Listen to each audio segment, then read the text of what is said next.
in that discussion. I think it's good, since it is a work session, that we just chime in with questions and views as the thing progresses, okay? Great. Okay. Because it covers quite a bit. Okay, and just chime in. Okay. And I will, if you excuse me, if I just respond that it is coming up later on a different slide. So, but tonight, obviously, is the City Center. The next in a series of presentations. Next presentation is related to this. Will be next week on the 26th. We will be reviewing the total financial condition of the city, the projections for the budget for the next 5 years, and what we're looking at. And then we're leading up to a decision, a go or a no-go on November 9th with the City Council. You do meet next Monday night? Yes, we do. The agenda tonight is the public input from open houses, the urban nature of City Center. We're going to touch on the floor plans for City Hall, financial resource estimates, revised Phase 1 site plan, the lead status as we're going through the design of these facilities, cost estimates per the options, construction cost comparisons, and traffic study results. We had a series of public open houses on October 6th and October 7th. 28 people cumulatively attended. We made a brief presentation to the public to provide an overview of the project, and then we had different stations on focused areas with experts at each of those stations, covering financial, public-private partnership, design, infrastructure, and subcontractors. This shows you the 2 meetings that we had. And the public feedback, the positive or neutral public feedback that we heard, few people filled out comment cards, but they did stop to ask questions from the experts that were in the room. Staff indicated that most of them were positive, most of them were about financing, that they seemed to be trying to understand it, but most of them did not seem negative. In regards, here's the things that they said or gave to us. Raise property tax slightly to raise enough money to build both City Hall and library so we are well positioned when the recession is over. I would support raising property taxes to $1.90 so we could borrow more and build both City Hall and library sooner. Appreciate that City is considering citizens by putting emphasis on the library. Hope to see both City Hall and library built. Need a Bob Evans restaurant to go with the Ohio ball team. I tell you that Mimi's is a Bob Evans owned. Oh, I didn't know Yes, that. Bob Evans bought them out. So we've already responded. So technically we have a Bob Evans. We've got that one checked off. Thank you. Can we build a library without full City Hall infrastructure? And how much is ballpark debt service in 09 and 10? John, on the first item, raise property tax, what was the consensus of the group? The majority of them were interested in that? Several, all I can say, Dick, is several of them suggested that. Just several. Yes. And what was our property tax before we lowered it? $2.10. I didn't even know. And this would have to go up to $1.91, we indicated. In regards to the question about the ballpark debt service, it's $6.3 million in debt service. That's $3.3 million in the original PIC bond financing, and then a GO bond payment of $900,000, and then $2.1 million for the PIC bond related to the Reds complex. And then on top of that is an annual subsidy from the general fund of $2.5 million. The public feedback that was negative, library is not the engine we need, City Hall is. If you can't build City Hall, wait and don't build the library now. I got a quick question for that. On the surveys we've had in the past, I know that Paul has done on the phone calls and whatever. I always thought library was the number one service that our citizens were asking for. Is that true? Yes, it is. In 2004, 2007 surveys. Okay. We didn't ask about a City Hall, but it wouldn't be as high. Okay, but it was the number one priority of what citizens wanted was the library? Yes, it was. But originally, when the committee met, it was in coordinates with the City Hall. When the committee met and the charrettes and all of that, it was looked at as a total. Just another follow-up. As we're going forward, when's our next survey, or, I mean, I know we have talked about this, John, about doing some type of scientific survey of the citizens out there on some various questions that kind of get their feel on there. Is there anything in the near future? Probably, Mr. Pizzillo, within the next several months. We have it budgeted. It's stayed budgeted even through all of these different cuts we've done because of the importance, I believe, of citizen surveys. It is still budgeted, and in talking with Paula, who's responsible for that, she's indicated that we could probably do one in the next several months. Okay. But we wouldn't have one in time for this go or no-go, I'm guessing. Not for this particular go or no-go, no. Okay, thanks. Why borrow over 20 years for radios and phones since they won't last that long? We'll have to borrow again before they are paid off. Just a note there, we can only borrow for equipment that's 120% of the life of the equipment. So we can't borrow for 20 years for equipment. How can such a small development generate $550 million in economic benefit and jobs? Numbers don't match standard numbers in U.S. 8-story buildings have been approved at City Center. How can Luke Air Force Base survive with City Center high-rise office buildings in flight path?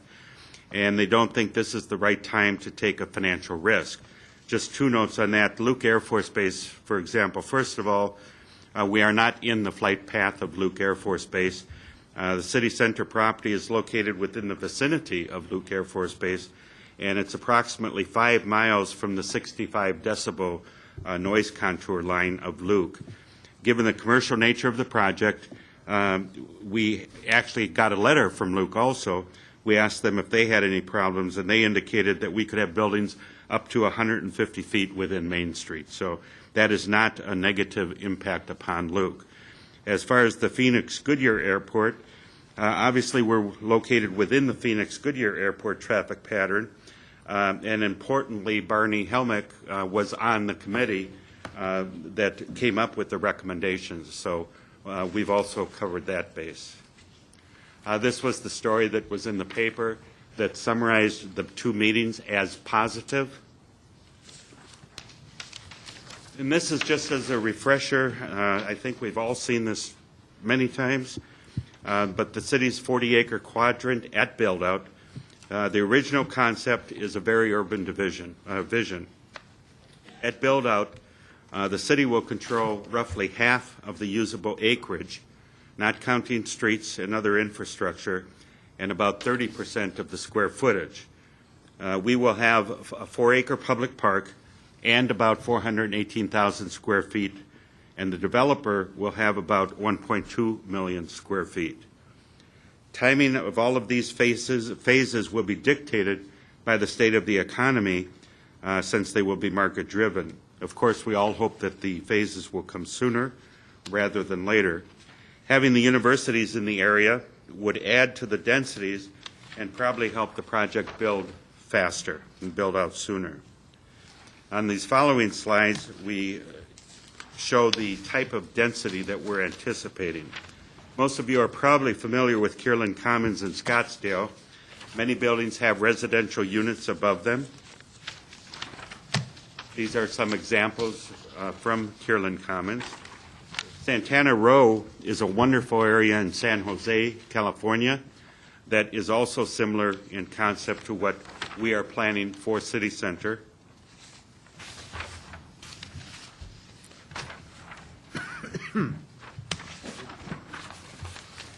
This is an exciting project.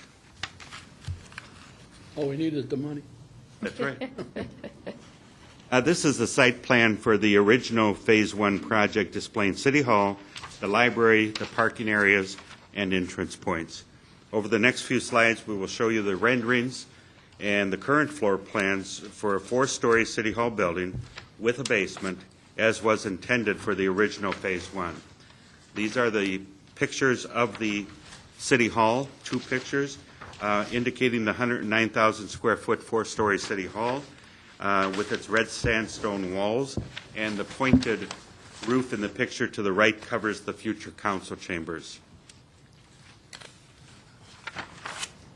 The basement would contain the central plant and chiller, which results in many lead points.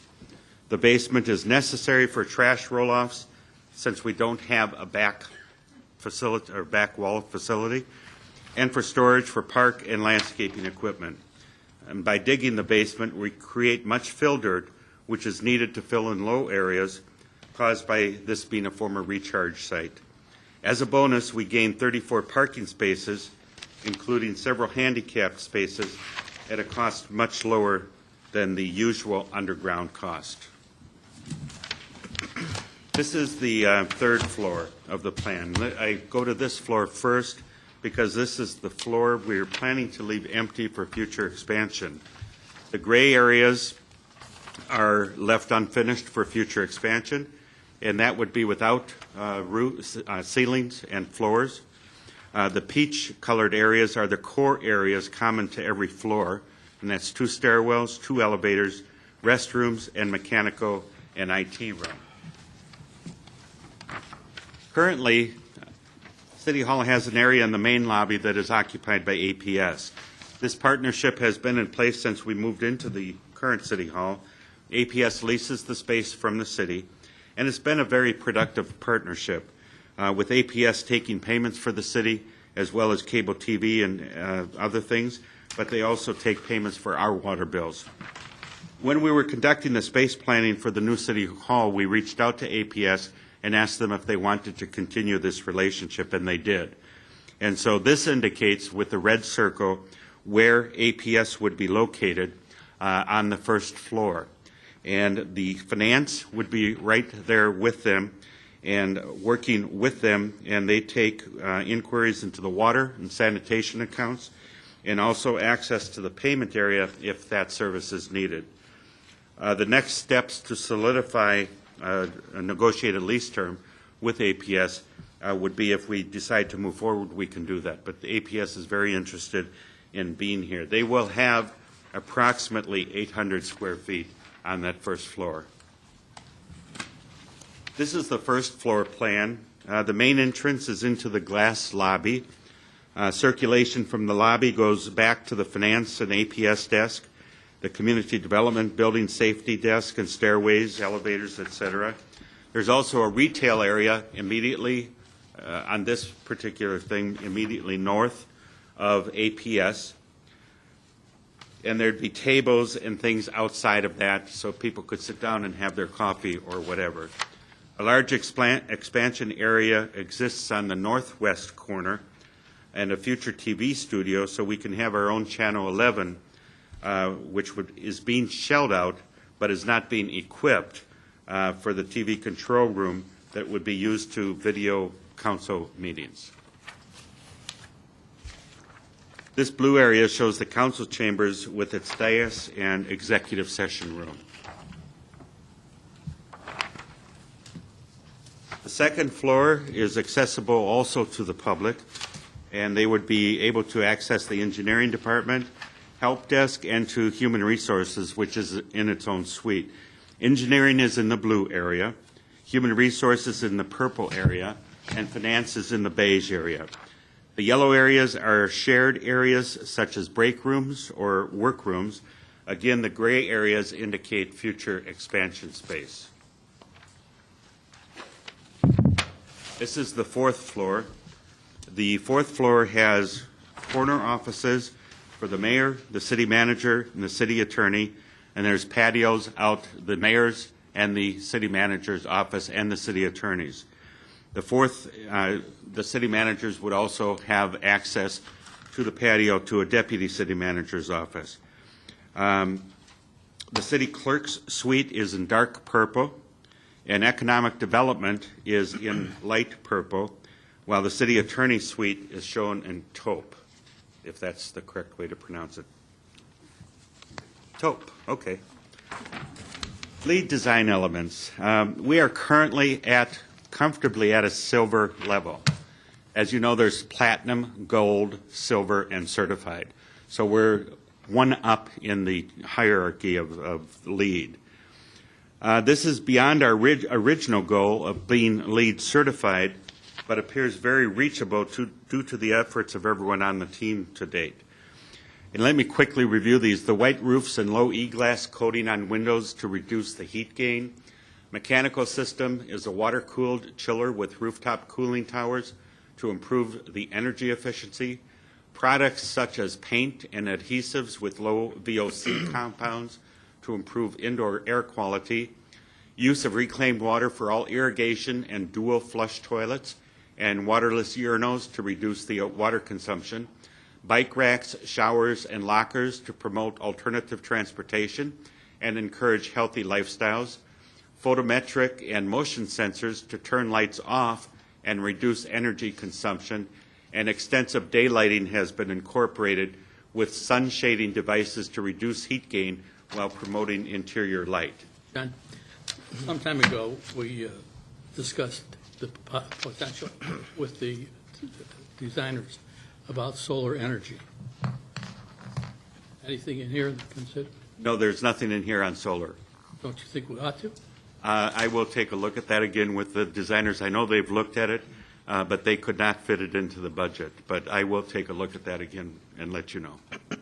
And can you look at it, what would be adapting that at another point? We can certainly check that too. Okay, debt service payment capacity projections. We have taken a close look at our debt service capacity, and we project that at the lowest point in the next 5 years, we will have $2.3 million available based on forecasted secondary assessment valuations. And these are just forecasts. I mean, so, and they are conservative. We don't think they're too conservative, but they are conservative. $2.3 million in debt service will allow us to borrow $30 million on a traditional 5% loan over 20 years. This is the most conservative approach for dealing with City Center. This shows you the traditional financing. The $2.3 million in debt service will allow us to borrow the $30 million as I indicated. With this amount of funding available, it appears that all we can afford is a library and a park and all of the infrastructure for a city center without a city hall. It would be about 2015 before we could afford to begin the city hall. We have proposed a revised phase 1 to meet this conservative approach. We also have the CIP recommended priorities that we reviewed with you on September 28th. Whether or not City Center moves forward, some of these are recommended that they go forward, or they have to go forward. For example, police and fire radio system, telephones, telecom 911, HTE replacement are all very critical for the success of the city. While it's important to note that it is not just general funds that will go towards these, because we have general funds, development fees, and GO bonds for the city center discussion. $7.3 million in GO bonds are what's needed, and that's indicated in the red number in the center of the page. What's the GF? General fund. I'm sorry, general. Right, general fund, yeah. The rest would be from impact fees and development fees. The revised phase 1 I've referred to, which I reviewed with you on the 28th, is a project that could be built with approximately $23 million that's available from GO funding, GO bond funding. This also includes all of the infrastructure that would be necessary for the City Hall project so that we can start creating a sense of place. The brown area, the brown wavy area, is an arroyo that connects this quadrant with the other quadrants, the other 3 quadrants in the area. And all of the green you see would be landscaping or green turf areas. The beige areas are covered in decomposed granite so that weeds wouldn't be growing, and the gray areas are pavement for parking areas. 30,000 square foot freestanding library facility is the only building.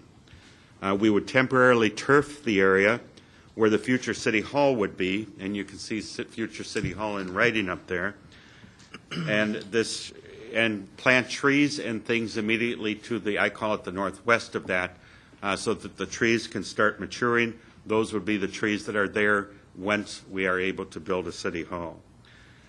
This interim mass of green space could be used for gatherings and events, so this downtown would begin to take shape and people would feel that they had a sense of place coming to it. This is a picture of the canopy trees that we would expect in 6 or 7 years in the plaza next to where City Hall would be located. This is the arroyo as seen. It's seen as a walking and a running path that connects all 4 quadrants. It is meant to bring the desert into our urban environment. Part of the city center concept is to have a shade trellis of some type as a major entry feature to the future 4-acre park site. This is a 5-year interest-only, principal and interest for 15 years on the remaining term of the bonds. At the September 28th meeting, we showed you this option as an option that we could borrow up to $45 million. However, it is riskier because if when you have the red line start up in fiscal year 15, if that doesn't happen, we of course have to start paying the principal at that time, and that's why there is additional risk. Fiscal year 16-17 is also the year that we expect to begin receiving payment from the Arizona Sports and Tourism Authority for our ballpark investment. But this also is an item that's at risk, I think, because the state's finances are obviously affecting the Tourism and Sports Authority as it is affecting the rest of the state. John, real quick, any idea when you might get some updates from the sports? We're trying to check right now, Joe. Okay. But no, we don't know yet. The last time we checked, they said it's still as planned. In addition to GO bonds, we can use development fees to help build the library. We have almost $10 million in library and general government development fees, plus we will have a $1.5 million payment from Langford for development rights. This basically brings us into the $50 million range. You have the $45 million of GO bonds with interest only for 5 years, less the $7 million for priority CIP projects, and that's $38 million. So $38 million in bonds are available for the city center, plus the $10 million in development fees I just mentioned is $48 million of GO bonds and development fees. And then you have the $1.5 million that Langford is paying the city, and that totals the $49.5 million, which is close to the $50 million range. John, Yes? with regards to the library, now, what is the partnership with the county over our, 50,000 mark population? Is that for O&M and not actual building of it? I mean, do we risk, if we do not build the library within this next year or whatever, that with the new census coming on board, then we risk losing that financing? But what exactly is that financing? Is it for O&M or is it for building? What is it? It is for O&M. O&M. They are going to, Brian, do you have those numbers? I don't have them on this chart. Yes, the O&M starts cranking up. We in the 6th year, we did for the first 5 years, they were covering the entire operations and maintenance. After that, it starts ratcheting up 25% a year thereafter. There is a subsequent slide that gets into the O&M side of that, but it is only for the operational side. So capital is fully on the city, and we would begin paying, it's around 2013, 2014, where it starts ramping up. But if we do not do it before this next census count, do we lose that funding? Because it will put us in a different ballpark. Right now, no. I think the agreement is once we're locked in, is how it was stated. So that would not So we're not locked impact in that. now? That's We're correct. locked in now? That's correct. We are locked in now, and actually the Locked in now. clock is ticking because the O&M will start in 2 years. That's right. We are obligated to help pay for it. If you don't get it built, it's going to go away. Do we have an idea of what our, how that breaks out, what the total expected O&M is if we go forward with the library, and what we will pay and what the county will pay? Yes, I will tell you in a moment. Okay. It's coming up. Okay, that's fine. That's You got the first one of those tonight. It's coming up. That's coming up. That's good. That's all right. Option to build the City Hall in Phase 1. We heard several of you say at the 928 meeting that you were not ready to abandon the idea of both a City Hall and a library. We also heard at the public meetings that the favorite approach of our citizens included a City Hall. So we went back to the drawing board and explored every conceivable option that we could think of with the team to see if we could fund both the library and the City Hall as freestanding buildings, and to do it now rather than later, and it would take advantage of the obviously very attractive construction costs. As we looked at the different options, we always considered building all the related infrastructure that the city center project envisions to start creating the character of the downtown area. As you saw in the previous chart, it looks like we can achieve $49.5 million in funding revenues for the city, which of course requires the more aggressive interest-only approach. To get to the costs in this range, we did a great deal of value engineering or cost cutting on all aspects of City Center. And we looked at scaling back City Hall to 3 floors, deferring the council chambers for a few years, and also the idea of just shelling out City Hall and letting it sit for a few years. Excuse me. Open up over saying that, John? The what? We're hoping you did. It chokes me up. Yes, it does. These are all the different options that we have taken a look at.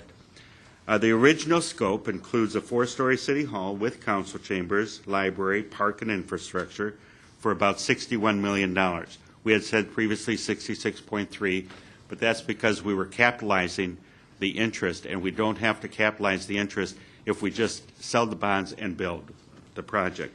So it would be $61 million would be the equivalent number.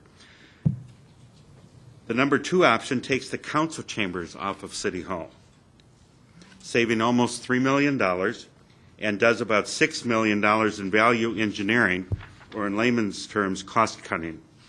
The library, City Hall, infrastructure, and landscaping. This saves us $9 million and comes in at $52 million. The council chambers would be added later whenever the budget allowed. We have approximately 6 years left on the lease here at Veneta right now. John, What's during that the course of our last meeting with Langford, when we were one-on-one, there was a suggestion, City Hall, a 3-story City Hall, and a library. I don't see any figures here. We did look at that, and I'll address that in a moment. Thank you. Could you just review what it costs us for Veneta, a year later? Roughly, as I recall, this lease for the courts is costing us roughly $600,000+ a year. And overall, the other buildings are costing us a little in excess of $1 million.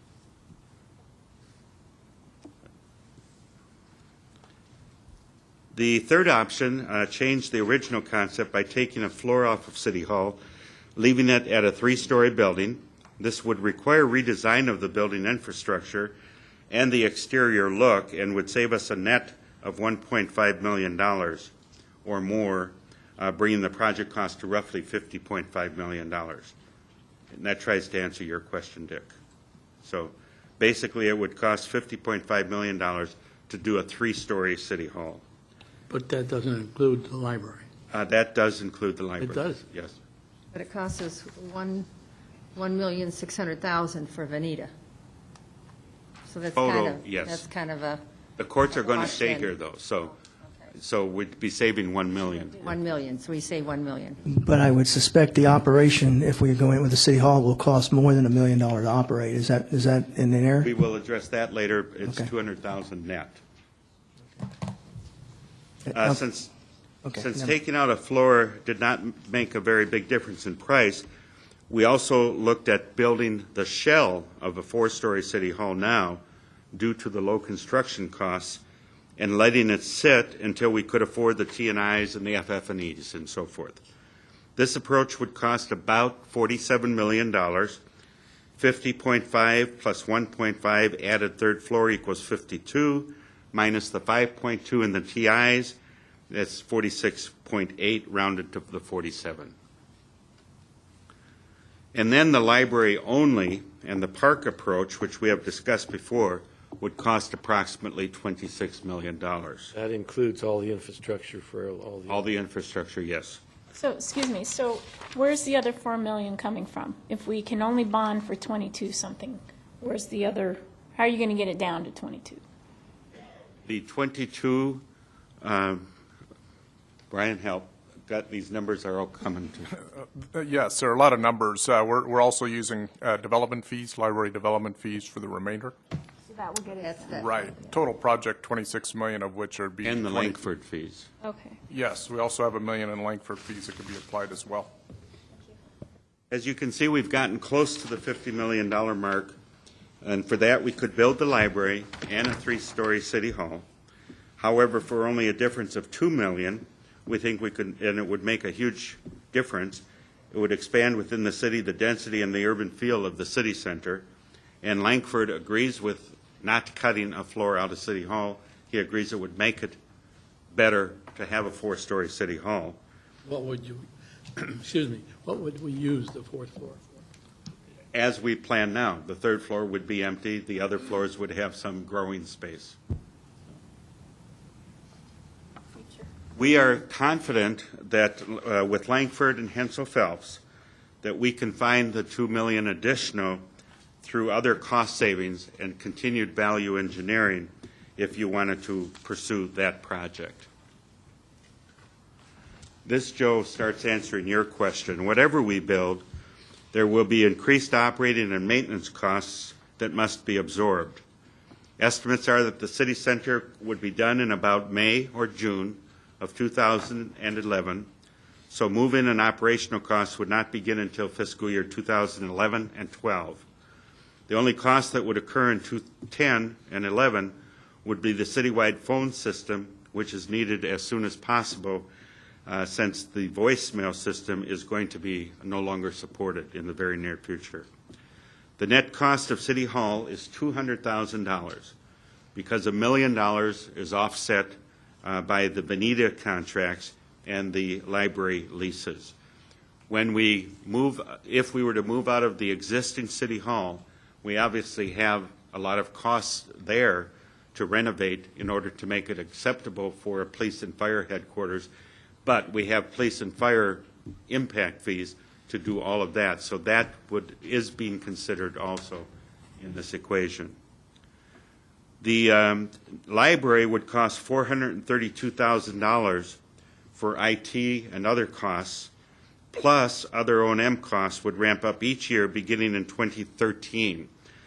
And so for reference here, the fiscal year 12 would be $432,000 to the library.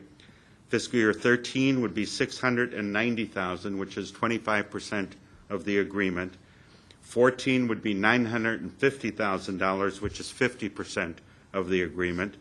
Fiscal year 15 would be $1.2 million, which is 75% of the agreement.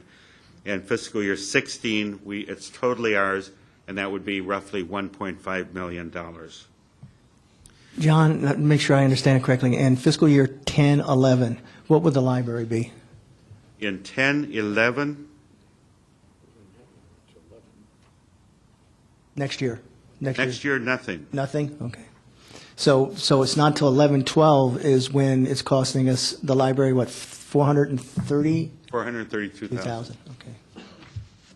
The 4-acre park cost will be about $34,000 per year. The public safety radios have to be in operation as of June 2011. So we will begin paying monthly charges on them in the fiscal year 2011-2012 fiscal year. The O&M costs related to the telephones will be about $635,000 for 5 years, as this shows the cost of the lease purchase option. The Telecom 911 should be inoperable in about 3 years. So we are currently estimating January of 2012 when we need to have that operable in its new location, which we've identified as the 157th Street water plant. Phase 1 of the HTE replacement will not have an O&M cost. It won't give us a new system because this is, as you'll recall, just a study that we have to do in order to replace it. If we build both the City Hall and the library, give up the Veneta leases, and public safety moves into the IOB along with our IT department, we will have additional ongoing costs due to upgraded technology for the building, and the IOB would be redone after the moves into City Hall. But those are going to be paid for with police and fire impact fees. John, let me ask you this question. Has anybody in City Hall approached Washington to get any funds for this project? Oh, yes, we have, Mr. Sousa.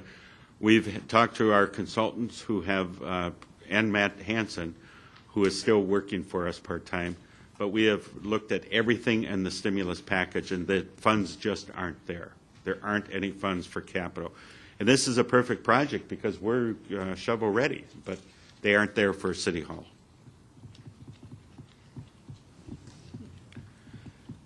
I've already mentioned that the costs of construction are currently low.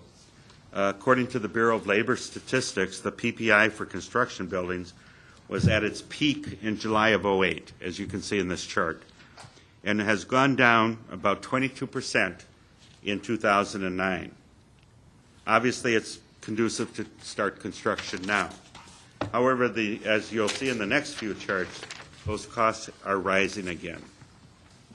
You figured out what it would cost to construct this same estimate in 2014 or 2017, whatever you... We have a rough number, yes. Okay.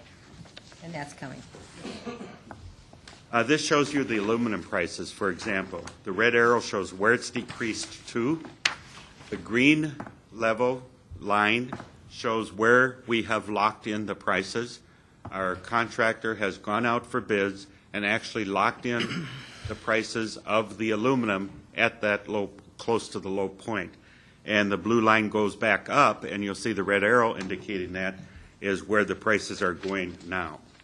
So we would save approximately, given if we were to move now, we would save approximately $350,000 on aluminum prices in this project. Steel prices have done the same, peaking in 2008, dropping to low levels in April of 2009. Again, steel is on the rise. We have approximately 1,040 tons of steel in our City Hall and library projects. Hensel Phelps was fortunate to have had contractors lock in at the lowest June 2009 rates of about $750 per ton, as shown by the green line again that's there. That figure, and what was it again? So the savings? Well, the savings are $150,000. I was just going to mention those. The lock-in price is about $750 a ton is where we locked it in. However, the subs are only locked in for 6 to 9 months. So time is running on them also as far as the price increases. This is on copper. Again, the same thing. The down arrow is where the prices drop to.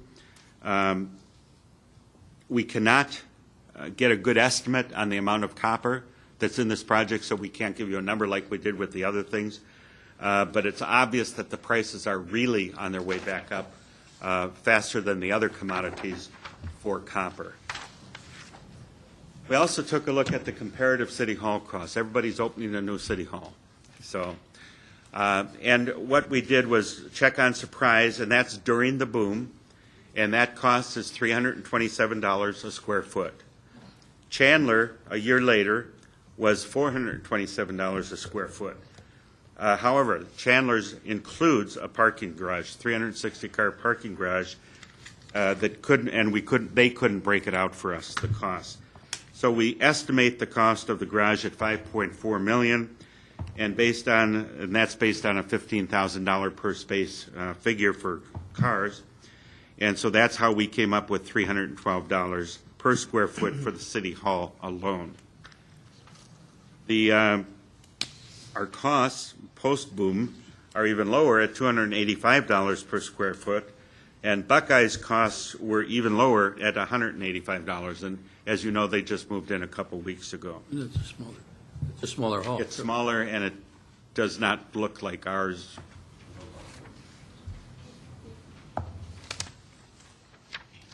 What about comparative library costs? We wanted to compare the construction of other libraries, and in this case, the libraries included the FF&Es and books, since they are such a large part of the library. Our costs are comparable to those built in the pre-boom years and below those bid during the boom years, such as Chandler and Surprise. Avondale's is $198 a square foot, and that was bid in 2005, which was the pre-boom. Queen Creek, bid in 2007, mid-boom, was $303 a square foot. The White Tanks Regional Library, bid in 2009, the post-boom, was $210 a square foot. And our library is $208 a square foot. This next one, I don't know if it'll be a problem or not, so I'm going to walk you through roundabouts, because our recommendation is that we incorporate roundabouts heavily into the city center design. We partnered with SunMP in order to do this study. And since we had one quadrant and they have three quadrants, we paid for 25% of the cost of the study. They thought that roundabouts might work in the city center. SunMP suggested hiring the engineers, and we paid the 25%. Scope of the study was to look at total circulation patterns for cars and pedestrians. And our recommendation is that we change out many of the planned traffic signals for roundabouts. Why are roundabouts recommended? The city and SunMP jointly funded the traffic study to evaluate the use of them. ACOM Transportation performed the study. The traffic study recommends the use of roundabouts at all but 4 of the intersections within the city center area. And the study indicated that roundabouts would provide a safe and efficient control measure at the appropriate intersections. And this is a picture of the Cotton Lane and the Estrella Parkway. What is a roundabout? There's a lot of confusion. A lot of people look at them as traffic circles. These aren't traffic circles. This is a roundabout. It's a circulatory roadway. Traffic flows counterclockwise around a central island. It can be significantly safer than when traffic signals are used, and it can operate far more efficiently than traffic signals at appropriate locations. This is the design with the traffic signals. That was really our design? Oh, for heaven's sakes. This was If they've been complaining about McDowell, I can certainly. 13 traffic signals, and possibly more if they're warranted. There's a very high cost to install traffic signals and maintain the traffic signals. Signalized intersections require additional traffic lanes for left and right turns. Increased pavement and reduced landscaping occurs, and signals promote faster speeds and do not provide traffic calming. The difference in the price for a traffic signal and a roundabout is $368,000 each. That's with $670,000 for a signalized intersection with new median opening and right and left turn lanes. And the roundabout intersection will cost roughly $302,000. And then you have to maintain the traffic signals. I was involved with the design of roundabouts in Fort Collins many years ago, and we implemented roundabouts in Fort Collins, and they are so efficient for traffic circulation once people get used to them. There is an education process. The proposed plan, this shows you where the roundabouts would be and where the 4 traffic signals would be. Provides increased safety within city center for both vehicles and pedestrians. It provides more efficient traffic flow and increases air quality by reducing excessive vehicle wait times at lights. It provides traffic calming by slowing vehicle speeds. It reduces pavement and increases landscaping. It provides increased opportunities for public art. It creates a unique character and more pedestrian-friendly environment. It improves access to local businesses, and it reduces costs for installation, operation, and maintenance. Are these included in the cost that we Yes, discussed before? this is part of the infrastructure. Is part of the infrastructure going to be landscaped medians, or are they going to just sit there with dirt? No, they would be landscaped. Back up, John. Hold on. You're saying that the lights and the roundabouts impacting the northwest quadrant would be included in your cost estimates? Because obviously the roundabouts in the other 3 quadrants wouldn't come online. I would think that we'd have to implement the entire traffic plan. Brian? Yes. We would actually be installing 2 of the roundabouts in Phase 1 project, and that would be on our loop in our interior. You'll see the 2 there at, we call it Main Street right now, one intersection at Yuma and the other intersection at Estrella. Those are the 2 that are currently included in our pricing. On your roundabouts you're proposing up there, are they going to be big enough for the stores? Because that's the maximum we can have on stage. I'll address that in a moment. Didn't hear We'll you. address that. I'm not entirely clear. So you're talking the one on Estrella and what you're calling Main Street, or the Inner Loop Road? Yes, the Interloop Road, that's Okay. correct. So, and then the one to the west at the Inner Loop Road in Yuma? Those Yes. are the 2 that are included in the That's estimate? correct. Those 2 are included in the Phase 1 pricing. Okay, so we'd maintain a current street signal at Yuma and Estrella, At this time, yes. and then we would maintain, that'd be a dead end up on the high school side, right? Because we would not have completed out the northwest portion of the road. That roadway would not be completed at this point. Why are roundabouts safer? To address this gentleman's concern. Roundabouts have 75% fewer vehicle conflict points. This chart on the left-hand side shows the different conflict points one has at an intersection, a standard intersection. And on the right side, it shows the 4 areas of conflict that you have with roundabouts. I was up in Prescott over the weekend, and they have several roundabouts there. You might consult with them to see how they really are working. Thank you. Where was that he said? Preston. Prescott. Prescott. Between Jerome and Prescott, there's a number on the state highway. And there's a ton in Sedona now, too. So. Roundabouts have 50% fewer pedestrian conflict points. When we look at the web of blue lines on the left map, which uses traffic signals at a normal 4-way interchange, that web of lines is all the directions pedestrians have to worry about cars coming from as they cross. Notice how many fewer blue lines exist on the roundabout map. Pedestrians only have to worry about looking one way at each time. But with a roundabout, if a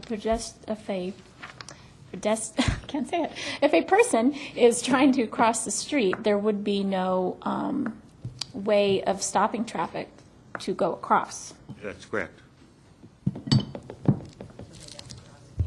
They have to yield to the pedestrian. They're coming in and out. Half the time, they don't yield when I'm in the crosswalk, so that's why I question it. Yes. National safety statistics on roundabouts are the typical entry and circulatory speeds are 15 to 30 miles an hour. Roundabouts are shown to have far fewer crashes than traffic signals. 37 to 47% reduction in accidents. It reduces the severity of crashes due to lower speeds and the flat angle of the impact. It's a 51 to 75% reduction in injury accidents, and it facilitates more flexibility in turning movements or U-turns. Only 15 minor fender benders have occurred in our roundabout since the installation 2 years ago, and that's including the construction months up at Estrella, on the way up to Estrella. Say that again, 15 minor fender benders. in 2 years? Yes, we're keeping track of that because of people's concerns that it is unsafer, and so that's what our experience has shown us. Including the time that was under construction, you said. And, yes, And this, does this include 2 automobiles or more? yes, Not just single? no. Rob? So, no, Frank, it doesn't include the ones that shoot right over the center of it when you're not paying attention. Some of those. They had recorded several of those that had I'm sure. gone in there too fast and gone over the curb. And up to a point, for a while there had been, that's all there had been. There hadn't been any other accidents, any fender, no 2-car collisions of any kind. I guess it's a matter of training. I would appreciate when you're presenting the roundabout information, because, I mean, obviously, working in the industry, I know that these are much safer. The collision rates are fewer and far between, and they're much less severe, and the injury ratios, as you've said, have proven out nationally that they're a much safer driving environment. Locally, it'd be interesting to see intersections like the albeit Cotton Lane and Estrella don't have the vehicle trips per day that, say, McDowell and Litchfield do. Or Estrella and Yuma do, but it'd be interesting to see the vehicle trips per day against the number of accidents that have occurred up on the roundabout and the vehicle trips per day and the number of accidents that have occurred at Yuma and Estrella, for example, because you've got 65 mile an hour, even though it's 45 zone, you've got folks doing 65 T-boning each other in there, so Okay, we will get it'd be that. interesting to see that. One more question. In an area that maybe have a high traffic rate of pedestrians walking, is it possible in the future, or would it make more sense now, because I don't know what it would cost, to put in that type of press the button, just to, I mean, if there's lighting the road, if there's a sign saying a pedestrian's in the path, because you're not stopping traffic, but, I'll address that the next slide. okay. Oh, okay, thank you.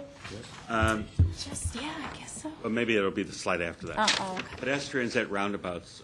Crossing at designated crosswalks outside of pedestrians. This is where the crosswalks would be in the roundabout. The traffic must yield to pedestrians at the crosswalk, only crossing one direction of traffic at a time, and the splitter island provides pedestrian refuge while crossing. And here, Sorry, do we I'm have bike trails on this too? yeah. And this shows you how it would work with pedestrians' activated signals. Pedestrian activated signals only stop traffic when a pedestrian needs to cross. PA signals at mid-block locations will be considered as needed to provide additional pedestrian movement throughout the city center. PA signals provide increased safety for handicapped persons crossing the street. PA signals are much less disruptive to traffic flow than typical traffic signals, and the majority of pedestrians will continue to cross at the roundabout crosswalks even when mid-block pedestrian signals are in place. John, again, on this one, I'd encourage the staff to take a look at Tucson. Tucson's done a study. They've invested a lot of money in pedestrian-activated signals, and I don't know that they've proved out to the success rate that they thought they would. Thank you. In other words, the investment hasn't outweighed I mean, I think it's had negligible impact on the safety of pedestrians. Thanks. We'll look into that. The public art and landscaping is obviously something that is considered, this is in Colorado. I think it's at the, on the way up I-70 to Vail. I wonder how many people, how many trucks and cars hit the brakes when they saw those horses.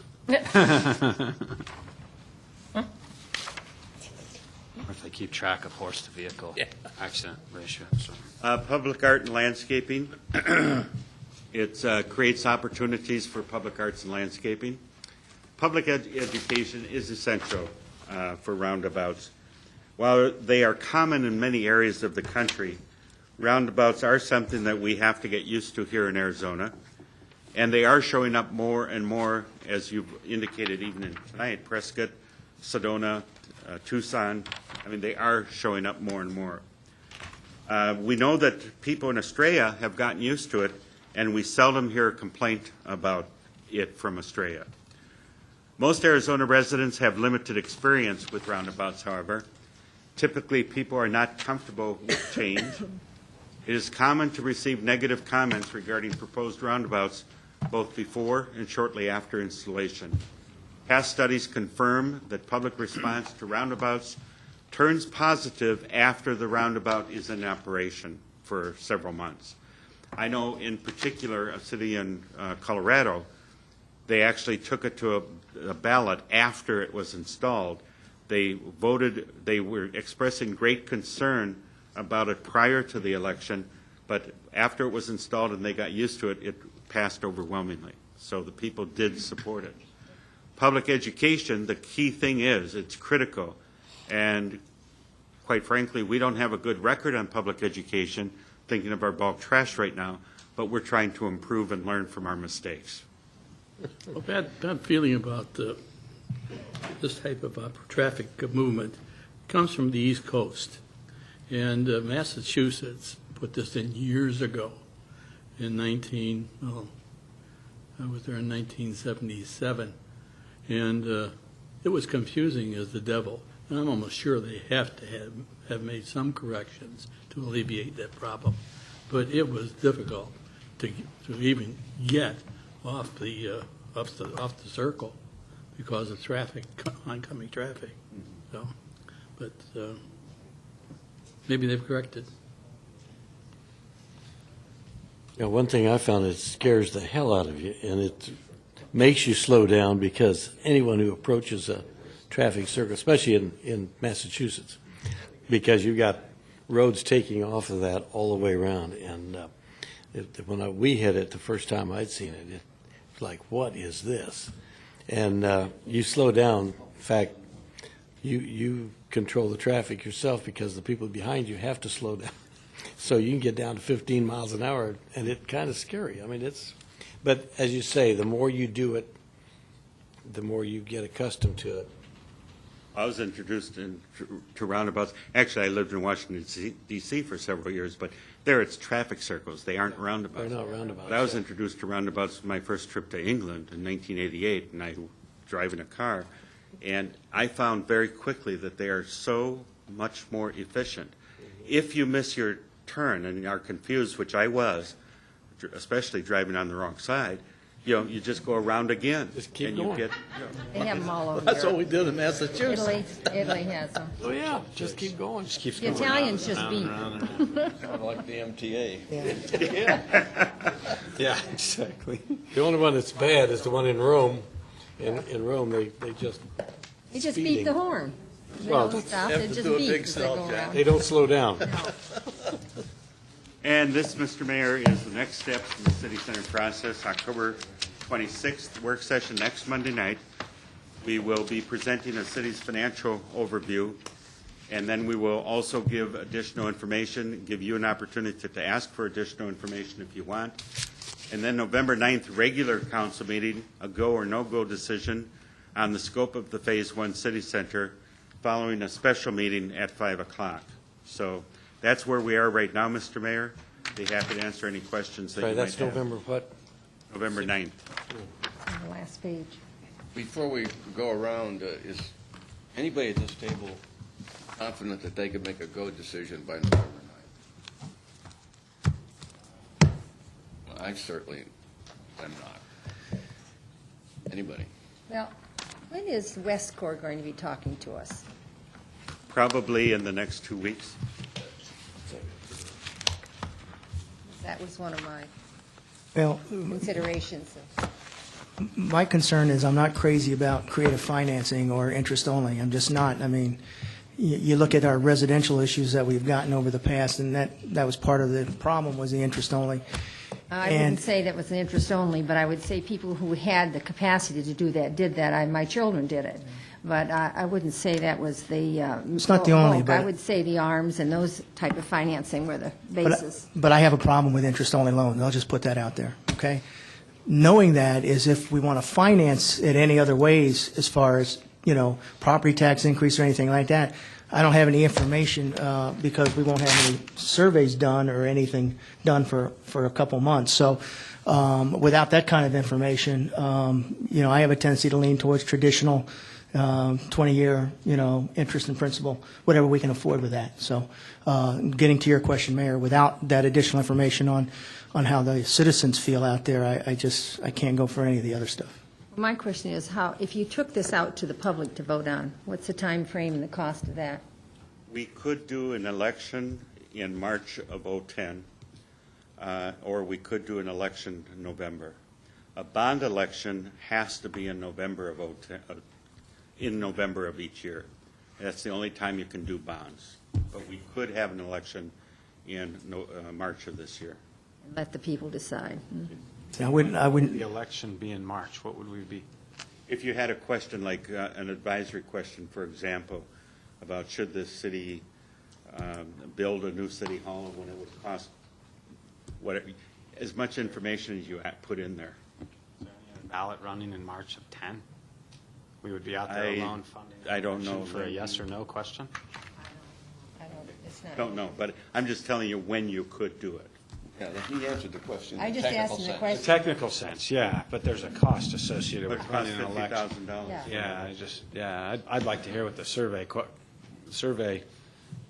cost was before we start talking about running the. Well, the survey cost is only $20,000, That's a sampling of 400 or 600, $400. which is scientifically a decent sampling of folks. I don't know that we're going to be ready to make a go, no-go decision November 9th or not. I mean, there's some moving parts here with Westcor. We talked about some creative, funding options with the moving parts of the other aspects of the quadrants and perhaps, some efforts on, I'd like to see some efforts on pairing of the private sector with us in this endeavor, because obviously the private sector of the city center, the other phase is a city center, the private sector help pay the bill on City Hall. So I'd really like to see, I know Langford's doing their marketing effort, but I'd really like to see us talk about pairing the timing of that private sector development with us. We are talking with Langford, obviously, daily. We had an hour-long phone conference call today, and we are working with them on what options. They have engaged Piper Jaffray as their advisor, and so they're working through all of these from both of the questions that we have before them. John, when is the drop-dead date? There isn't really a drop-dead date. But, The drop-dead date, so that will affect Langford. the drop-dead date actually is already passed. Langford, though, and that was the repayment Right. of the $1 million. Langford has said, hey, he wants this to move forward, so he's not sticking to that contract. We would, at some point, obviously have to pay back that money if we weren't pursuing it. And what do you think they'd say if we said January? Oh, I think we could negotiate he'd with go them for that. to keep it. I mean, I can't see myself ready for 6 months on this one. We don't have a strategy, I don't think. How do we incorporate the university idea with this?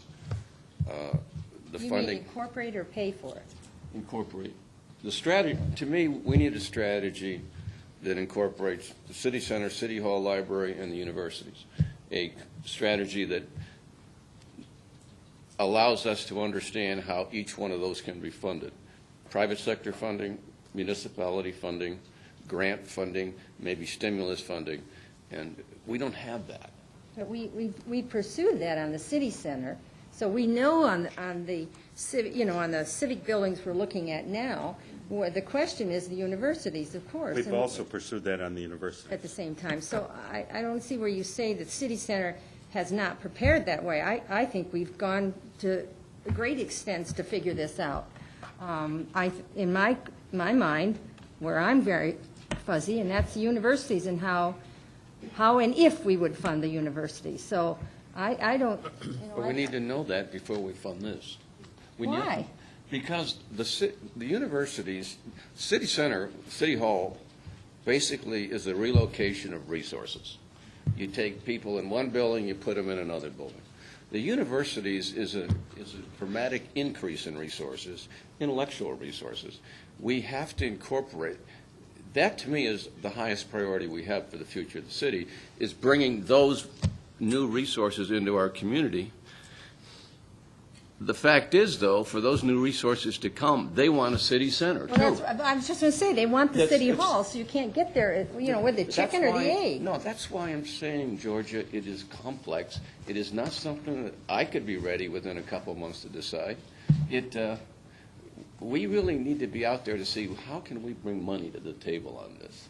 But we Private- can't take private money, for the most part, for the civic but side. Am we- I correct on but we that? That has can to for the be. university. And I'm not, and why would I stop that? No, Why you would we wouldn't. stop that? You wouldn't. But you don't know that we can yet. We don't know where it's coming from. We don't know about the grant opportunities.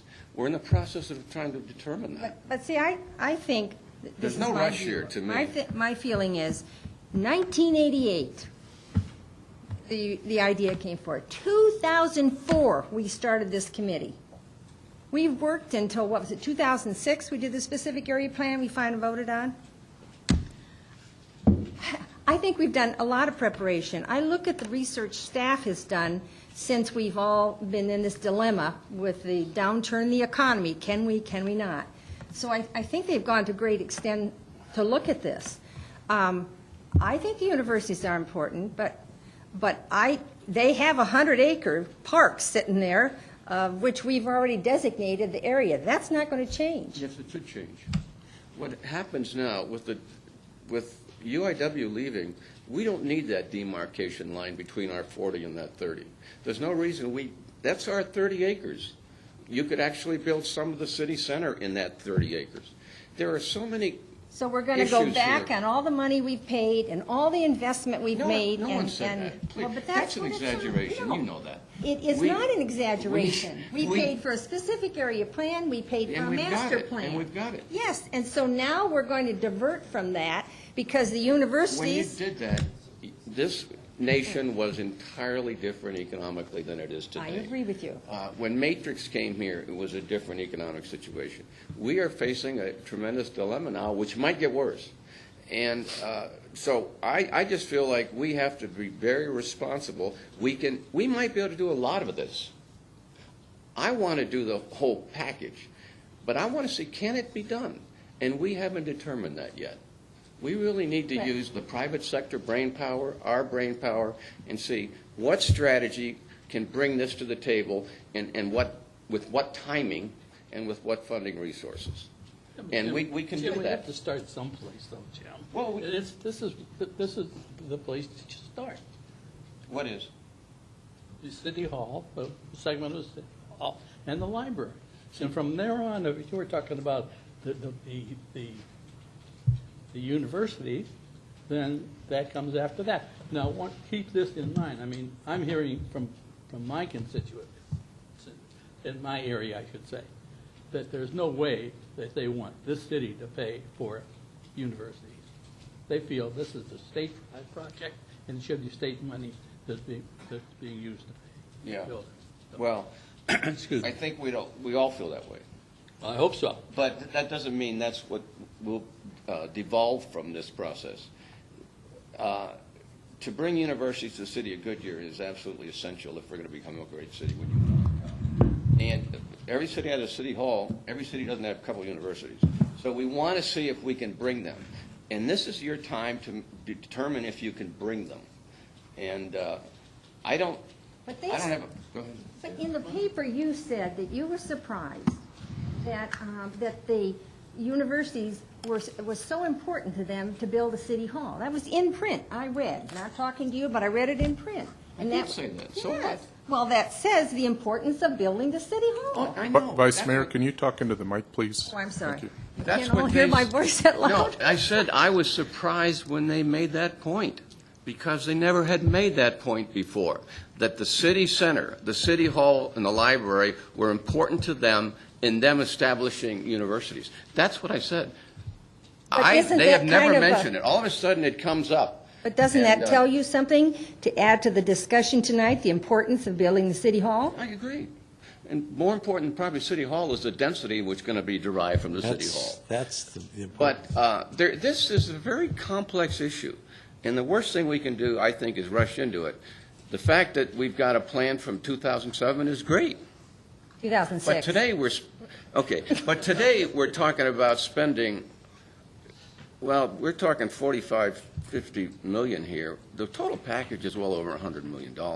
We should lay out some grand strategy for doing the whole thing, and then break it down into component parts.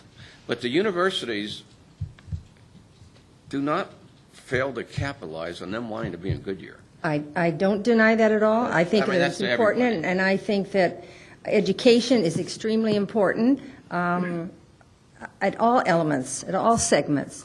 But I still think that we have taken the time and the effort to come up with a very good plan, which is not going to interfere with preventing the universities from coming. It's not going to prevent them from having the land. I don't see that we have to put a university in between the library and the office building or between the performing arts building. I think that area back there makes it genuine and useful and collaborative to the city civic. We just differ on that, Mayor, that's all. Well, yeah, but the fact is, if you would dedicate this entire package, and I agree, I'm not for interest-only financing, interest-only financing either, although I'd be open to it, consider it. But if we were to proceed like that, and we would spend all this money, then there would be no money for the universities, if in fact that was required of us. Okay, then that's what, therein lies the difference between you and I right now, Well- is that it's the money issue, and it's whether the city pays for it, the citizens pay for it, or the university and a fundraiser pays for it. And I'm with Councilman Souza. It's not to say that further down the way, there might be some contribution, but I do not feel like we need to be funding them out of the citizens' pocket on a state university side. So, Nobody wants to. But the fact is, Phoenix already did. That's the model. Chandler is preparing to. Payson is coming up with a program. If they don't come here, they're going somewhere else in the West Valley. I don't want to do it either, Georgia, but I'm not going to write it off. I'm not writing them off. And you and I aren't ready, really, to say where the funding would come from. Why don't we try to find out? Why are we we don't need to rush into this. but I don't see where this is going to interfere with your funding and your raising, and as we see the budget tonight, there is no money right now to put into that university pot. At this time, there is not. We build the city center, we build that commercial building, we bring economic development into the city, which may bring us a few more tax dollars, which might give us some funds that we could contribute to the university. Does it make sense to you, as the person who's responsible for the government money, to build a facility in which you relocate assets and not have any money to build a facility in which you bring in new assets? That's not what's happening. Supposedly, they're That's going to bring exactly in what's some new happening. assets with it. That's exactly what we're doing here. We're relocating an asset form, and I think we need to. But that doesn't compare in value to the future of the city as in bringing in new resources into the city. So we don't know how to do that yet. Why don't we just take our time and see if we can use some of the private sector brain power here, private sector money? Langford is open to that, and you know that as well as I do, and others are. But we can, if you want to have a vote for November 9th, fine. I am definitely I'm only voting one no. person talking, No. and so Can I- let's can I hear from the talk rest now? of you. Yes, I'm done talking. Well, no one's Well, trying to keep you I don't, No one's trying I'm to keep you waiting, from- because I want you guys to, hash it out. I think it has something to do with We're that still seat, smiling that at seat each over other, there. Aren't we? Oh, yeah. No, we have a different view. Okay.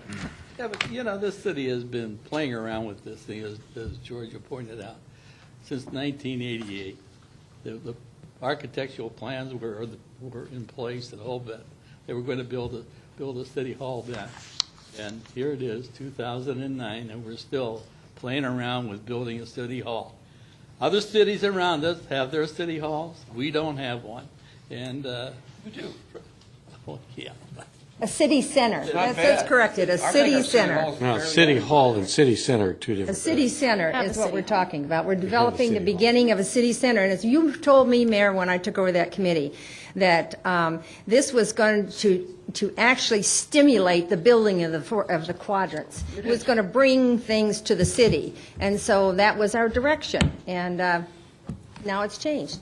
No, it hasn't changed. changed. We've got a new element involved here called the universities. Which is a are- good element. No, it's an extremely important element to our future. So we need to incorporate that in our thought process. We need to find ways, how can we afford that as a community Well, and Jim, as a that's what unity of people? How do we afford that sort of thing? But Jim, that's what we're saying, that it's a part of the quadrant, but not now, in the future. Why can't we lay out a plan of attack to cover the whole thing? Why don't we We plan? don't have the money to do that, No, Jim. no, strategy. I'm talking about a strategy. I'm not talking about doing any movement of dirt yet. Well, why can't we do this while we're in the process of building the city hall and Because library? I really am not, I don't want to allocate money to anything until I know the overall grand strategy for the We whole can be here package. from now until doomsday. Please I speak think- into the mic. They're not here. I think with this group that's working, and Rob's a member of that, and so is John and Brian, it's a very good group. I think they'll have an idea, a plan, a thought. This is what we can do for the universities, and then we're going to have to move on that. That's going to be relatively soon. Well, both of But it's them. very, this is the most complex issue we've faced since you and I have been on this council. This is much more, bringing baseball was a challenge, but that was a political, controversial challenge. This is a real mental challenge, this one. Okay, my turn. You three have spoken enough. You know, I'm going to ask one question, and this is not saying that I've gone one way or another, but if we were to do nothing for another year, what kind of money are we talking about that sits there, and where does it go? So say we did nothing. Say we took out the bonds for the items that we have to have, okay? What is the money then that would be sitting there? Because we got the property tax. It wasn't going to a bond payment towards anything. How much are we speaking of? Savings-wise, if we Saving. delay a year. Right, if we delayed. I don't think that we're talking about development fees that are in hand, and that's okay, they can still sit there. We don't have property taxes, so basically there would be No, nothing no, no, I'm other sorry. than the $1 million. The money coming in, the revenue coming in from property tax, from our There citizens. is no property tax coming in, I know, but that's secondary property tax. What would be the first annual bond payment that we would be saving by delaying it a year is maybe another way to ask the Okay, question thank you. Joanne's getting at, John. Well, If we what delay we- a year, we've planned X millions of dollars for a bond payment for. What we have, as we showed you, the capacity is that we have bonding capacity to do bonds that would cost us $2.3 million a year. So that's basically what would be saved over a year. Okay, Rough. so that savings, if it wasn't to go to pay towards anything, where does it go? Does it go into the contingency fund? Where does it go? It's going nowhere because we aren't levying those taxes. Oh, I see. Yeah, it's my understanding you can't collect something you're not paying debt service on. Okay, I You thought can't it collect was it in coming advance. in. Okay, I got you. I got you. Levying Okay. $1.60. It's at $1.60. Okay, now. The follow, I'm going to ask a dumb question here. If we put out the library and the park, are we talking about going to $1.90? No. Library and the park, we keep it at $1.60. We're transferring some water debt into the utility fund, and that is where we're picking up the extra property. That's where we're picking up the That's capacity. where That the gets to the money's root of Joanne's. Okay, thank you. As for the dilemma between the mayor and the vice mayor of a no-go voting, quite frankly, I'm in no rush. I understand the mayor's point. As far as I'm concerned, you know, we have made great investment into our future with items such as baseball, such as the mall, such as anything, CTCA, even the future of our city by annexing to Mobile, all those things were investments in our future, and a core missing element here is education, higher education. Not that I necessarily wanted to pay for a public entity, and I think that, quite frankly, needs to go to our voters. That's not a decision that I would make on my own. But I do not see, with people on this council feeling that they're having to rush into this decision, that we need to go there yet. So I'm willing to wait. I don't think it needs to be a year wait of a decision to be made, but it can be a few more months. If Langford has the ability to wait with us, then I think we need to have that option.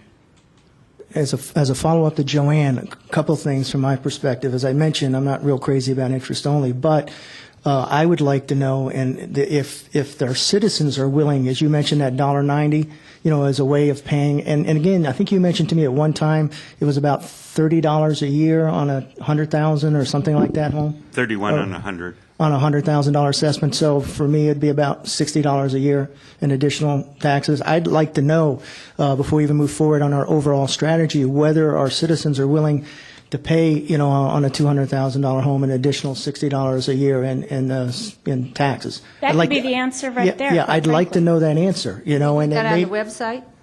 well, I want something more scientific than the website. I want because there's a lot of ways you can do surveys, but I'd like it to be scientific, so we got a real handle, real feeling on what our citizens want out there, and that could go back into what the mayor's talking about, even on overall strategy. From a fundraising standpoint, are they willing to do that? Because that may generate the money that you're talking about to do some of these things. But it would be nice to know, because I'm hearing from my constituents as well. Some like to do it, some won't like to do it, but it's not scientific. And to follow up to Joanne, I'm not as much of a rush either if we have an overall strategy, but I'd like to have some of those answers as far as what they're willing to pay. I've been pretty quiet. Yes, you have. For once, huh? I think there's a number of moving parts here. I think we've got a vision that is slightly morphing in terms of the assets that we have available to us are 140 acres. We talked about having a 40-acre city center project a few years ago. I'm still committed to that 40-acre city center project. We talked about splitting the 100 acres up into 30, 30, and 40. One of our tenants decided to bail out and move on without us, and we still have one of our tenants in Franklin Pierce University and the potential of partnering with ASU. I am concerned that we're putting so much effort. Don't take this as lack of support for the university project. We are putting a lot of mind power into the university project and not as much mind power into the private sector here. My concern of a $45 to $50 million or $35 to $50 million number, which I respect, Jim, what you're saying here in terms of the delay and making decisions, and you see us potentially making a $30 million decision here, and that's maybe potentially some resources that could go towards the university aspect of this. I think higher education is vitally important. We agreed to that as a council. That was with the understanding and vision that we as taxpayers donated 60 acres of land that taxpayers of yesterday bought, and that it didn't have a capital investment for this city, and that it didn't have a capital investment for the local taxpayer. I think the argument can be made that Phoenix set the example, but I will continue to make the argument that you cannot compare apples to oranges. The infrastructure surrounding the Phoenix investment with light rail, the convention center, and $6 billion of investment along 20 miles stretch of light rail, much of which is concentrated in downtown Phoenix, cannot be compared to a $35 million investment on a small scale for what we're talking about in a liberal arts college. With the kind of sciences that are happening downtown and the kind of communication school that is happening downtown, and the investment that the state has made and the investment that the local municipality has made by no means can be compared to what we may or may not be able to replicate out here at this juncture. Could be in the future, but at this juncture, I don't think that's a fair comparison. Done with taxpayer money. It was done with taxpayer money, and it was done with local taxpayer money, no doubt. But Frank, comparing Phoenix to Goodyear is definitely comparing apples to oranges. Absolutely. It's 100 times larger. The bonding capacity and the ratios that they have are much, much higher than we have. And the infrastructure that was pre-existing downtown in terms of capital buildings and just having to do tenant improvements and not build a building were far, far greater, the assets that existed down there for them. That said, I think it's an important aspect of what we're talking about, and I'm bought into the university aspect of this. But to me, it's a long lead return. It's not a short or mid-term return for us as a return on our investment. That's right. I look at City Center kind of in the middle between the private sector and the university. I mean, if we invest $35 to $50 million in a development deal, as i.e. Cancer Treatment Centers of America, we expect a return in 8 years. We haven't even had that discussion about universities and what the impact. We know the quality of life impact. We know the intellectual impact, and those are intangible. You can't argue about that for the betterment of the city of Goodyear. It's but sustainability for our future is what it is. It is. It's stability. It is. It's sustainability. I don't disagree with that. And you can't put a price tag necessarily on that. But I think we also have to have the argument about private sector. I'm not against delaying this into the first quarter of next year and having that discussion and hearing a concerted effort come out of our economic development department in concert with Langford. I've heard it talked about. I haven't seen it yet. I'm not dissing staff by saying that. I hope you don't take that the wrong way. I think staff does a very good job at promoting the city. But in this down market, what opportunity do we have here by potentially pairing and committing to one another between Langford and the city and renegotiating a little bit of this deal? We started to do that a little bit the other day behind closed doors. But, I agree that we need, there's this grappling of one, our vision is morphing and changing. We all have an emotional vested interest in that, whether it's city center, whether it's universities, whether it's just getting spade in the dirt and turning dirt and getting something out of the ground. But if we could pair this with the private sector in some way, shape, or form, and I'd like to see us get a bit smarter about the universities and not just accept what's being offered at our front door right now, because what's being offered right now is a state agency coming to a local municipality asking for us for money that is not a municipal purpose. But there is a municipal gain. I don't disagree with you, but it's not a municipal. But it's not a municipal purpose in the sense of it is an economic development driver. What's the ROI versus CTCA with $80,000 a year jobs? Elliott Pollock is providing that information to them. Okay, well, we haven't had that discussion. He hasn't provided it. Well, we need to have that discussion so we can have a better understanding of it. Exactly. So that's what I'm getting at, is that stuff has to come out. We can talk about it in the committee setting, and which I've kind of volunteered for and roped myself into, but the reality of it is when we talk about an economic development deal, we hear a lot more about numbers than we're hearing right now about the university setting and the university discussion. And I still think there's a big philosophical gap here.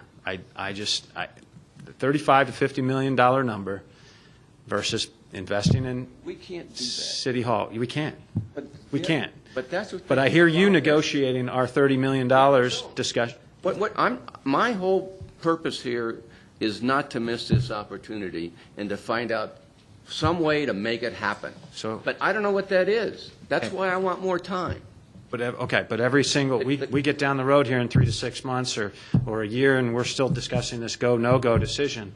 And if Then it might be. needing more time for the universities is still part of You don't know that, the Rob. equation. Well, but I guess I'm saying is if we keep hearing that City Hall is the impetus behind the private sector, the public sector investment, universities don't want to come without City Hall. Well, they don't and want you to say come no. without density. No, right. And There's a little difference there. Okay, but they don't want to come without density. Private sector doesn't want to come without density, and they say it's an impetus behind it. To me, there's a lot of motivation for City Hall and Library and City Center still being our priority number one. And John, And universities being up there, and collectively, if we can manage our resources to potentially bring the gain of both, fine, so be it. But we at some point have to call the universities bluffs. And we have to say, you either are a go or a no-go in this decision-making process, because we're not hanging around and waiting for you. You know, what we need is, we need a memorandum of understanding to start with the universities, the city, and maybe Langford. But, no, we have a long way to go, And- Rob. The point is, we aren't ready to make a decision. And for the same reason that you talk about not wanting to rush into a decision on the city center process, I will not be held hostage by the university system of our state. That's a statewide responsibility, and have our bonding capacity and our tens of millions of dollars of investment in the local level. I will not have that held hostage by what is the responsibility of the state legislature and the governor of this state. That is not our role. Yeah, but our role is to develop a city which could be a great city in 20-some years. And I'm not disagreeing with. Well, okay. I'm We all want that. disagreeing with how we're going to pay for Can I it. finish? No, but we have to interject No, that. Okay, forget it then. No, go No, on. I will. Go on. No, that's This it. is supposed to be a What else- discussion. what Go else we on. have here? No, that's, I have one thing. I really do want to hear what the public says about raising do too. taxes. So however we have to spend the money to do that, I'm just not willing to pursue this without some feedback. Okay, I realize scientific one. I don't want to do that to our citizens. you know, this, Arizona, we want was 3,600 respondents, and we can't do 3,600 respondents. But the fact is, 400 probably isn't adequate. We can do 400 to 600. We need to get to the higher number, I think, to demonstrate a lot of validity to this. 400 to 600 is a plus or minus 3%. Well, I'm just saying, we need a 4%. high number, and we really need to be part of the questions, too. Hey, What maybe our questions are we census gonna people ask? could go out. No, no. No, I agree with you, Mayor. I would like to, I just want to make sure it's scientific, whatever we come up with, and we have a list of questions that we want to make sure we can agree on, that's part of that The process. questions that will answer some of our questions. That's correct. Presented That's correct. tonight. And not a loaded. Dick, you were indicating you want to move ahead, is what I understood. Well, yes, I do. There is no question about that. I feel. I mean, on November 9th, with a decision. I don't think we're ready for that, but. That's what I'm getting, except for Yeah. Georgia. No, I didn't say the time frame you said. I said, can we do it in January? So you and I differ on the time frame. You'd like a longer period of time. I'd like us to bring it back. I don't think 90 days ought to go by where we're not having this Yeah, discussion. I don't Exactly. either. No, we need That's, discussions. hopefully 60 doesn't go, we need But to be you- but I discussing. think- I What we mean- need is this group that you're a member of, hopefully in a positive sense, to make this happen. We need that group to report out. I'm a member of it in a positive sense, as long as it's not a group that's just to come back and tell the city to pay for it. Well, you know it isn't. That's why we got the private sector in there, that's why we got you in there, and that's why we got me in there.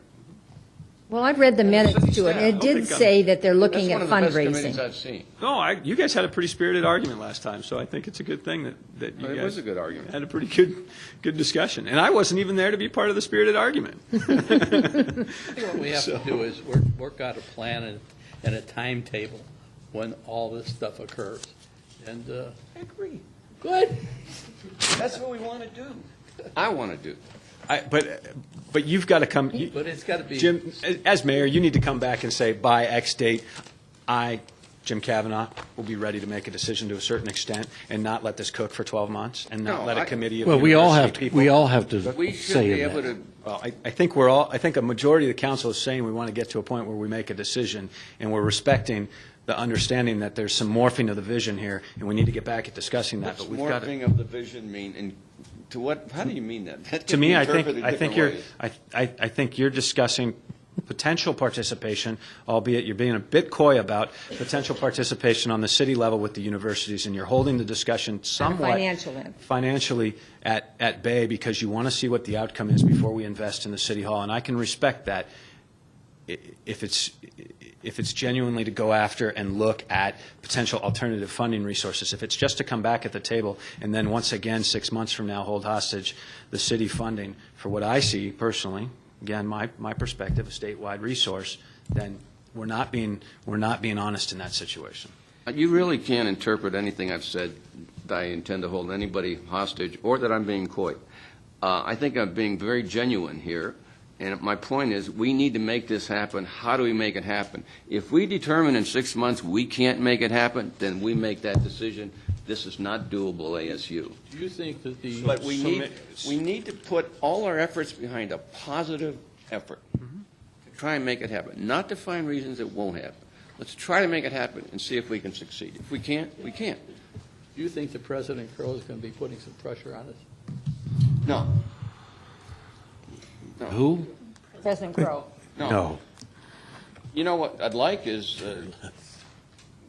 him to be a part of our team to bring us some money from the private sector or from stimulus funding. That's what I'd like. That's where we need to move with Dr. Crow. Well, if he puts money on the table, then that's a different issue. Yeah, and there's flexibility And he there. might. No, he might. Mayor, a quick question. Is there somewhat of an agreement? We're going to try to get some more additional information on what the citizens kind of feel like as far as funding or what they're willing to pay for, and if that's the case, how would we go about timelines to come up with the questions and that we feel comfortable with to start working on that? Or do you see something? We'll get back to you with that, Mr. Mayor, as far as the how quickly we can do a survey, but having it scientifically based, what it will consist of, Okay, and things. that's good. No, I understand your points. Can I would like, one thing that really hasn't been stated, and maybe we don't need to really state it now with this discussion, but Joe said that he wasn't for creative financing, and I agree with him. I mean, it's one thing to go into debt, but you don't need to go into debt with risk, and we are certainly not in that position. And so I don't know if around the table, if everyone has really felt that way, or if we just don't need to even verbalize it at this point because we don't have all the answers yet. I'm not ready to, because I'm not. Okay. I really want to hear from the citizens. Okay. Well, but that's not, I'm talking about this creative interest only, That doesn't- that type of thing. That doesn't fly with me. So. Well, I would hate to be in a position 5 to 10 years from now, and the public comes up to me and said, and we say no to this, and the people come up to me and say, you mean the city of Goodyear had an opportunity to bring Arizona State University and these other private universities to your city, and you said no? I don't want to be in that position. I don't want to be to have to say, yes, we voted that down. This is too much of an opportunity. This brings a wholesome part of life to Goodyear that we could never bring back again, ever again.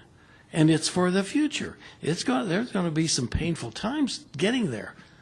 But we've got to be thinking about the future and where this is going to be in 5 or 6 years, and 10 years. We won't be on the council then, but we're going to be a part of this community. I think we will if we're still around. But the point is, we've got to think about this. And I think city center, sometimes we misinterpret what some people's thinking about what is city center. We're confusing city center with city hall. City center and city hall are two different things. Yes, one is within the other. But the point is, as far as Langford's concerned, he wants density. That's what he wants. As far as city hall itself, I don't think that matters. What he wants is density. What the universities want is density. The universities can bring that density. So we need to be really looking at all these aspects of what happens. And if you don't have that density, you don't have the ability to have a sustainable city. And that center is supposed to be the center of our city and the thing that's going to make this sustainable. And to put a bunch of administrators in there, it's got to be more than that, because that's just not going to do it. It will to a point, but only to a point. If we're going to be a major city with the culture and the intellectual capacity that these people bring to us, we've got to look at all of this. So anyway, that's my point, and I'm not ready to make a decision. It brings up a question for me with Frank's talking about it, a density. What is the statistics on how long that density takes in building a university? What is the time frame? The amount of students that have to come? And we have all of that information. Okay, because I'll I think get that sort of helps as to a density of building a city hall, a library, and office buildings. And what would that do? And still, lastly, the civic quadrant was supposed to be a stimulant to the other quadrants to start their building, which then brings more density. It's the and anchor. that was the anchor, and that's what was told me from the very beginning, and I became a believer. We also need to look at some of the other cities that have done this and been successful. Because, and I don't know of any city that wasn't successful in doing this. But I went to Harrisburg and I saw what they did. And the mayor of Harrisburg did this and he made it successful. He brought a city that was in a dump back to life again. State of Pennsylvania does not allow cities to annex more land. So they had to go vertical. That's one instance. You've got in California, the Claremont. Consortium. There's another example. And more of those exist all over the country. Denver, way back in the 60s, Denver did the same thing. They put aside that piece of land, Aurora, downtown, and look what that is today. It is fabulous. And it was a dump. And this is what we need to be thinking about. So we can't look at the dollars today except for what we can do and can't do, but think about the sustainability and where we're going. And that's all I'm going to say. Mayor, is Claremont private, or do they have a public entity? Both. They have I public. think they don't. Do you know? That was so. Got a little Yeah, bit but of both, private. but It the land, is private and was a public. large. Yeah, and there's 6 or 7 universities, and I should know Some of those We universities need a been few if they there. are private and public. What? I said we need a few more private universities. And they very well may come. I just don't want the discussion to go away from this table where the public has an impression that I, Georgia Lord, do not believe in universities and education. So that's my last statement. Okay, that's a good last statement. Anybody else need to make a last The statement? Claremont was a large private endowment of land, too. That is a big Goes difference. back to the 1850s. Exactly. I know. It was a huge endowment of land. They had a You know, I- 150-year gain. One thing we that do sounds gain by maybe delaying this conversation to first quarter, and John, remind me of our tax collection schedule. Would we know fourth quarter tax collections mid-February, March? Fourth quarter, so you're talking Holiday season tax the collection? holiday season. We'd know it in February. February.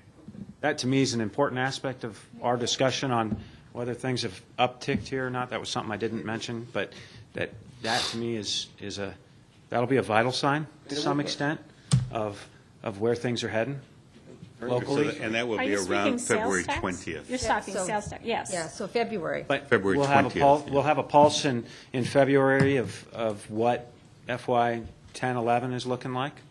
We'll have a pulse of what the holiday schedule. You'll have a pulse of what FY 10 and 11 is looking like probably after February, but you will get a pulse next week, and it's not looking good. So those are kind of discussions that we need to. And our group meets the Having 29th of October. We're going to learn more there. So we're in a process of gaining knowledge, and that's good. We good? Everybody got to express themselves? So this meeting's adjourned. Good.